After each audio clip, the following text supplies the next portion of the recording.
नमस्कार दोस्तों। हमने पिछली वीडियो में देखा था समाजशास्त्र की वीडियो सीरीज़ में। पिछली वीडियो में हमने जनरीतियों के बारे में पढ़ा था और आज हम पढ़ने जा रहे हैं लोकाचार के बारे में। दोस्तों आपको बता दूं कि ये जो जनरीतियां हैं आगे चलकर लोकाचार का रूप ग्रहण कर लेती है ना। तो चलिए अब हम देखते हैं कि हमारे सीजीपीएससी के एग्ज़ाम पैटर्न के हिसाब से लोकाचार से कैसे कैसे प्रश्न पूछा जा सकता है और हमें इसे कितने वर्ड्स में तैयारी करना है। चलिए देखते हैं दोस्तों। ये जो लोकाचार का टॉपिक है इसमें अगर बड़ा क्वेश्चन बना तो मुझे लगता है कि इसमें 100 वर्ड्स से ऊपर नहीं बनेगा, तो हमें उसी आधार पर तैयारी करना है। तो चलिए इस लोकाचार के अंदर कौन से चीज़ों को कितने वर्ड्स में तैयारी करना है उसके बारे में डिस्कस करते हैं। देखिए सबसे पहला जो है आपका लोकाचार से आप क्या समझते हैं, लोकाचार की अवधारणा स्पष्ट कीजिए। ये आपका बन सकता है 30 वर्ड में, है ना। फिर आपका दूसरा क्वेश्चन बन सकता है कि लोकाचार की विशेषता बताइए। ये आपका बन सकता है 60 वर्ड में, है ना। 60 वर्ड तक हम इसे तैयारी करेंगे, इसका जो कंटेंट रहेगा 60 वर्ड तक हम तैयार रखेंगे। फिर आपका क्वेश्चन बन सकता है कि सामाजिक जीवन में लोकाचार का क्या महत्व है, ये भी एक बन सकता है। इसको भी हम लोग 60 वर्ड के आसपास देखेंगे, इससे ज़्यादा नहीं जाएगा, है ना। हमें वर्ड लिमिट का भी ध्यान रखना है, अनावश्यक चीज़ें नहीं पढ़ना है। फिर लोकाचार और हमने पढ़ा है जनरीतियों के बारे में, तो उन दोनों के बीच में हम अंतर करेंगे, तो लोकाचार और जनरीतियों का जो कॉन्सेप्ट है वो हमारा क्लियर हो जाएगा। ओके, तो दोस्तों आप इस तरीके से भी देखेंगे फुल क्वेश्चन में तो आपका 125 वर्ड लिमिट से भी ऊपर जा रहा है ना। तो हमें वर्ड लिमिट का भी विशेष ध्यान रखना है और उसी के अनुरूप हमें तैयारी करना है। ओके, पढ़ने के लिए बहुत कुछ है लेकिन हमें एग्जाम पैटर्न के हिसाब से पढ़ना है। चलिए दोस्तों अब हम समझते हैं कि लोकाचार क्या है। दोस्तों हमने जनरीतियों के बारे में पहले पिछले वीडियो में पढ़ा है। जनरीतियों के बारे में, ये जो जनरीति है ना, जो जनरीतियाँ हैं उनको सबसे पहले प्रतिपादन किया था समनर के द्वारा। समनर एक अमेरिका के प्रोफेसर हुए समनर, है ना। समनर के द्वारा जनरीतियों को सबसे पहला प्रतिपादन किया गया था। और अगर हम बात करें लोकाचार के बारे में तो लोकाचार को भी समनर के द्वारा ही प्रतिपादन किया गया था। ओके, तो चलिए लोकाचार है क्या। देखिए दोस्तों, ये जो जनरीतियाँ हैं जो हम पढ़े थे कि जनरीतियाँ क्या है ना। जो लोक रीति है, जो सामान्य तरीके से जो प्रयोग होते हैं हमारे व्यवहार में जो शामिल है, उन्हें जनरीतियाँ कहा जाता है। और वही चीज़ जब समाज में लंबे समय से प्रचलित हैं, समाज में क्या है, लंबे समय से प्रचलित हैं, जिसमें जो है आपका समूह की भावना निहित रहता है ना, जिसे समूह के द्वारा आवश्यक माना जाता है। उसे जो चीज़, जो जनरीति जो है वो लंबे समय तक समाज में प्रचलित है, जिसे समूह के द्वारा क्या माना जाता है, आवश्यक माना जाता है, और जिसका पालन किसके हित में किया जाता है, जिसका पालन समूह के हित में किया जाता है, वो क्या बनता है, आगे जाके लोकाचार बनता है। क्लियर। देखिए ये जो जनरीति है, मैंने क्या कहा, जनरीति है। जनरीति समाज में लंबे समय से जो प्रचलित है, जो समाज में लंबे समय से जो प्रचलित है, जिसे समूह के लिए आवश्यक माना गया है। किसके लिए आवश्यक माना गया है, समूह के लिए आवश्यक माना गया है, जिसका पालन करना क्या है, आपका समूह के हित में है, तो उसे लोकाचार कहा जाता है। ओके, अगर मैं लोकाचार के उदाहरण की बात करूं तो आपका समाज में जो चीज़ प्रचलित है सती प्रथा, है ना। अगर मैं बात करूं बाल विवाह, ये भी आपका लोकाचार है। विधवा विवाह निषेध, ये भी आपका लोकाचार है, जो कि जो संसद या विधायिका से जो कानून, जो औपचारिक कानून होते हैं, जो वहाँ से पारित होते हैं, उनसे कहीं गुना शक्तिशाली होती हैं लोकाचार, है ना।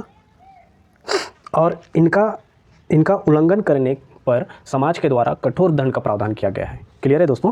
तो चलिए हमने लोकाचार के बारे में सामान्य परिचय देखा, तो हमें इसके बारे में एग्ज़ाम में जो लिखना रहेगा उसके अकॉर्डिंग हम किताब में क्या चीज़ लिखा हुआ है उसको पढ़ते हैं, फिर उसके हिसाब से हम की पॉइंट निकाल के हमारा आंसर तैयार करते हैं। ओके दोस्तों, चलिए दोस्तों हम लोकाचार को पढ़ना शुरू करते हैं। देखिए जनरीतियाँ ये आगे चलकर लोकाचार में परिवर्तित हो जाती है। लोकाचार ऐसा व्यवहार है जिसमें समूह की कल्याण की भावना निहित होती है ना। लोकाचार एक ऐसा व्यवहार है जिसमें समूह की कल्याण की भावना निहित होती है, जिसका पालन करना समूह द्वारा अनिवार्य माना जाता है। इसका उल्लंघन करने पर समाज द्वारा दंड की व्यवस्था की जाती है। दोस्तों यहाँ पे लोकाचार के बारे में सामान्य परिचय दिया गया है और इसमें इंपॉर्टेंट की पॉइंट्स भी दिया गया है जो हम आंसर राइटिंग में इसे यूज़ कर सकते हैं। और फिर उसका नीचे उदाहरण दिया गया है कि लोकाचार के प्रमुख उदाहरण: जनेऊ पहनना, राष्ट्रीय ध्वज का सम्मान करना, अपनी जाति में विवाह करना, वस्त्र पहनना, है ना।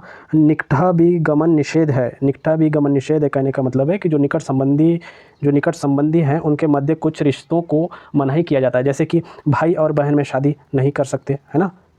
तो इस तरीके की बातें निकटाभिगमन निषेध में शामिल हैं। तो पतिव्रत धर्म का पालन करना, ये सब क्या है, ये सब लोकाचार के उदाहरण है। ओके, तो चलिए दोस्तों आप इसे किस तरीके से 30 वर्ड में फ्रेम कर सकते हैं आप अपने आंसर को, है ना। 30 वर्ड यानी कि आपका लगभग 4 लाइन में रहता है, तो 4 लाइन को आप किस तरीके से कवर करेंगे। देखिए इसमें जो लिखा हुआ है, जनरीतियाँ आगे चलकर लोकाचार के रूप में परिवर्तित हो जाती है, इस लाइन को आप लिख सकते हैं उसके बाद लोकाचार ऐसा व्यवहार है जिसमें समूह के कल्याण की भावना निहित है। इसमें जो समूह के कल्याण की भावना निहित है, ये इंपॉर्टेंट की पॉइंट है इसमें, समूह के कल्याण की भावना, जिसका पालन करना समूह द्वारा अनिवार्य माना जाता है। इसका उल्लंघन करना समाज द्वारा दंड की व्यवस्था की जाती है। तो दोस्तों यहाँ पे जितना भी दिया हुआ है सारे पॉइंट्स इंपॉर्टेंट्स हैं। आपको यहाँ जो जो चीज़ें शामिल है सबको लिखना है। आप इतने चीज़ों को अगर आप पास में सटा के लिखेंगे जैसे दिया हुआ है, इसमें आप आपका जो शब्दों का जो संयोजन है आपको ऐसे रखना है, शब्दों का जो डिस्टेंस है आपको ऐसे रखना है कि यहाँ पे जितनी भी चीज़ें हैं सब 30 वर्ड में 3 लाइन में आ जाएंगे, इतने में आ जाएंगे, इतने ये सारी चीज़ें।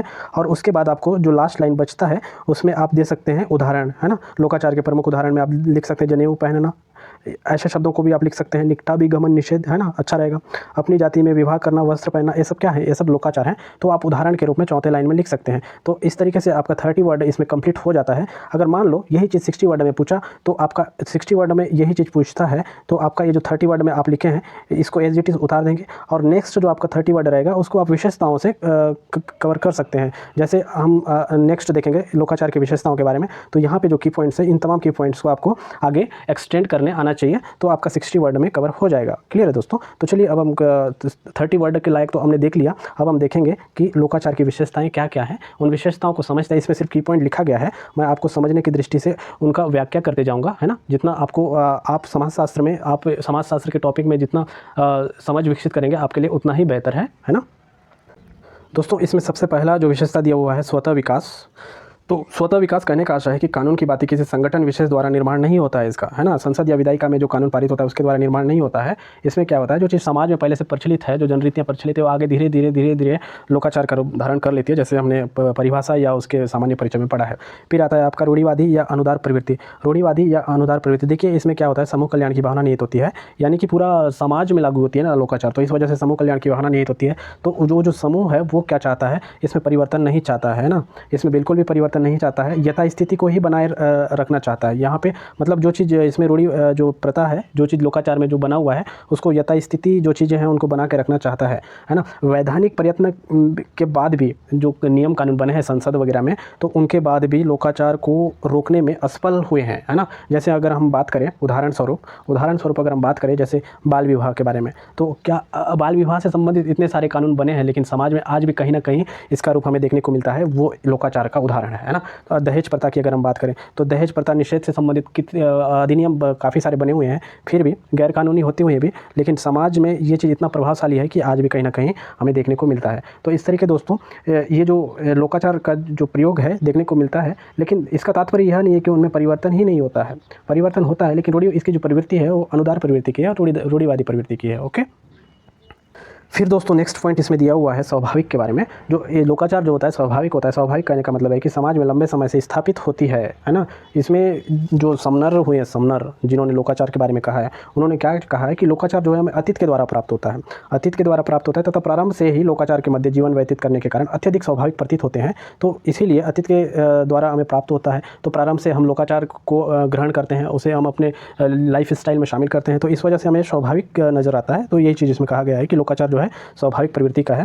फिर उसके बाद इसमें दिया हुआ है कि नैतिकता का अंश। नैतिकता का अंश कहने का आशा है दोस्तों कि इसमें जो लोकाचार है उसमें नैतिकता का काफ़ी अंश देखने को मिलता है ना। अतः उनका पालन जो है ना, उनका जो लोकाचार है उनका पालन धार्मिक कर्तव्य के रूप में किया जाता है, इसीलिए इसमें नैतिकता का अंश देखने को मिलता है। ओके। फिर आता है आपका समूह कल्याण की भावना। देखिए दोस्तों ये जो है समूह कल्याण की भावना, इसे हम लोकाचार के सामान्य परिचय में भी पढ़े हैं।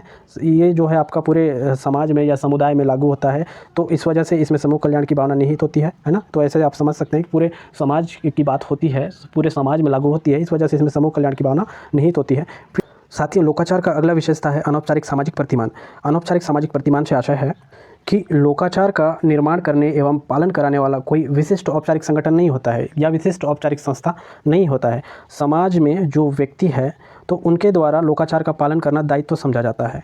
किसी संगठन या विशिष्ट संगठन की इसमें आवश्यकता नहीं पड़ती है, तो इस वजह से अनौपचारिक सामाजिक प्रतिमान के रूप में लोकाचार उभर के सामने आती है। फिर आता है आपका सामाजिक नियंत्रण। तो दोस्तों इसमें सामाजिक नियंत्रण लिखा हुआ है, तो लोकाचार क्या है? लोकाचार जो है सामाजिक नियंत्रण का एक कठोर साधन है।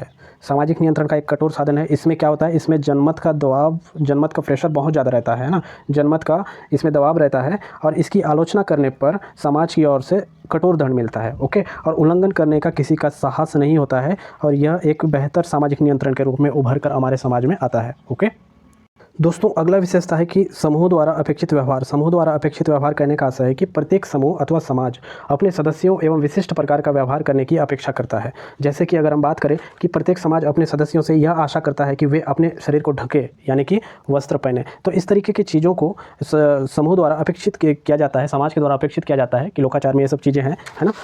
देखिए उसके बाद आता है आपका सर्वव्यापी नहीं है। नेक्स्ट पॉइंट सर्वव्यापी नहीं है। तो हर समूह के लोकाचार जो है अलग अलग है ना। इसमें हर समाज के जो लोकाचार हैं उसमें भिन्नता पाई जाती है। कहने का मतलब यह है कि सर्वव्यापी नहीं है। अगर प्रत्येक समाज में एक रूपता पाई जाती तो वो सार्वभौमिक कहलाता है और सर्वव्यापी कहलाता है, लेकिन वो चीज़ लोकाचार में देखने को नहीं मिलता है। सब में भिन्न भिन्न होता है।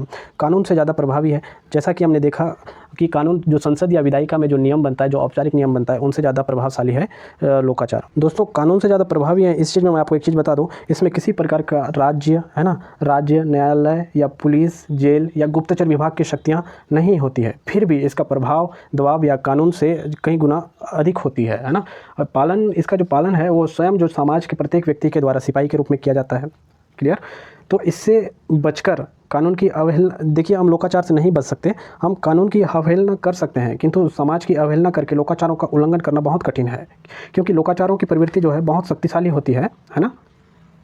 तो दोस्तों समाज में हमारा जो लोकाचार है वो बहुत कठोर अवधारणा है। फिर नेक्स्ट विशेषता देखते हैं कि व्यवहार के वैधता अवैधता का निर्धारण, है ना।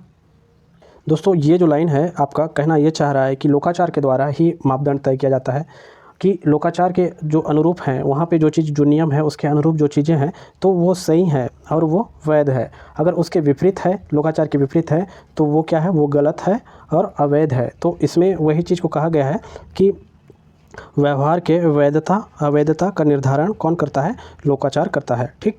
व्यक्ति एवं समाज के बीच कड़ी के रूप में, देखिए ये व्यक्ति एवं समाज के बीच में कड़ी के रूप में, ये वाला पॉइंट अंडरस्टूड है, इसे भी लिख सकते हैं।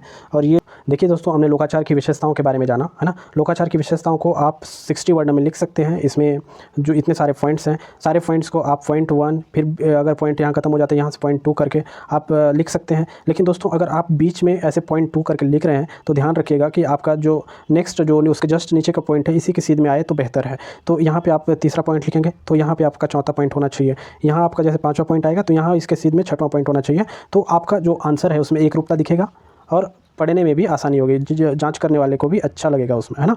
तो चलिए अब हम नेक्स्ट देखते हैं। इस तरीके से हमारा ये लोकाचार की विशेषताएं कंप्लीट हो जाती है। अब हम जैसा हमने देखा था कि हमें विशेषताओं के बाद क्या पढ़ना है, लोकाचार के महत्व के बारे में पढ़ना है। महत्व से आपका 60 वर्ड में पूछा जा सकता है, उसको भी हम देखेंगे, 60 वर्ड में तैयार करेंगे उसको।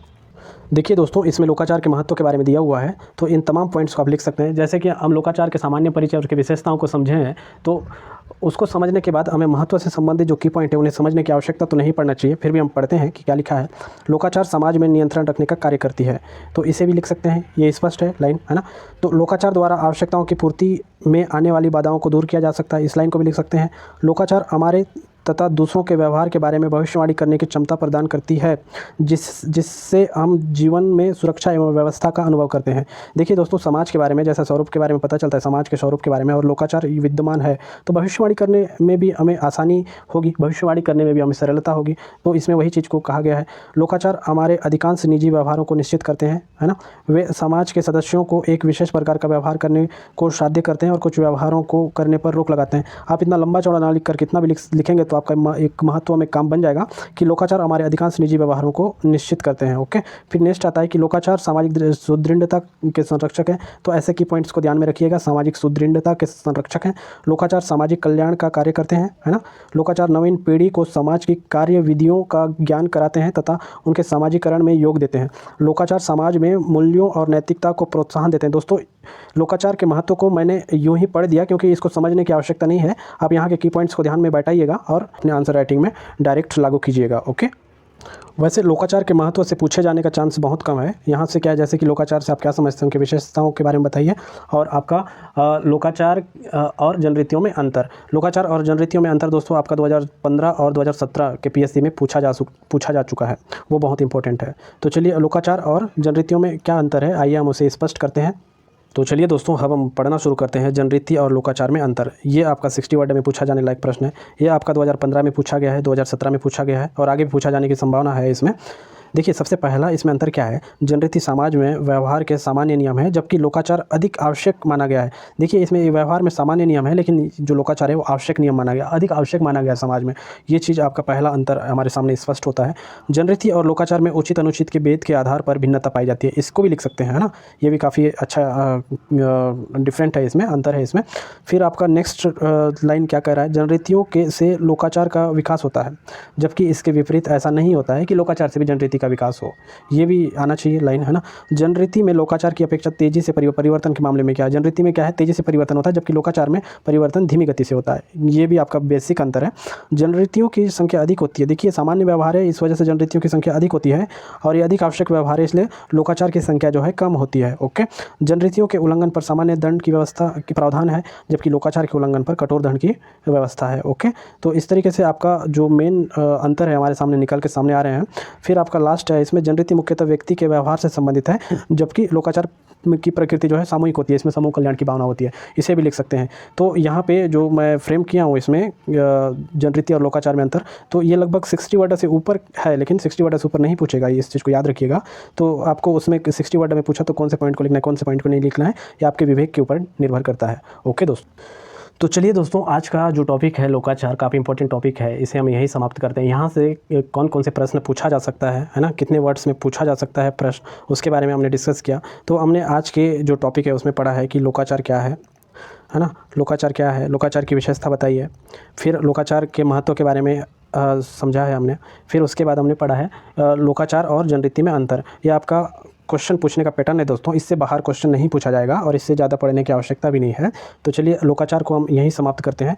नेक्स्ट टॉपिक हम जो पढ़ने वाले हैं उसमें व्यक्ति एवं समाज, हमारे समाजशास्त्र के सिलेबस में लिखा हुआ है व्यक्ति एवं समाज के अंतर्गत हम पढ़ने वाले हैं सामाजिक अंतःक्रिया के बारे में। ओके, तो नेक्स्ट वीडियो में हम देखेंगे सामाजिक अंतःक्रिया के बारे में। चलिए आज का वीडियो हम यहीं समाप्त करते हैं, मिलते हैं नेक्स्ट वीडियो में। वीडियो देखने के लिए धन्यवाद, बने रहिएगा मेरे यूट्यूब चैनल पर।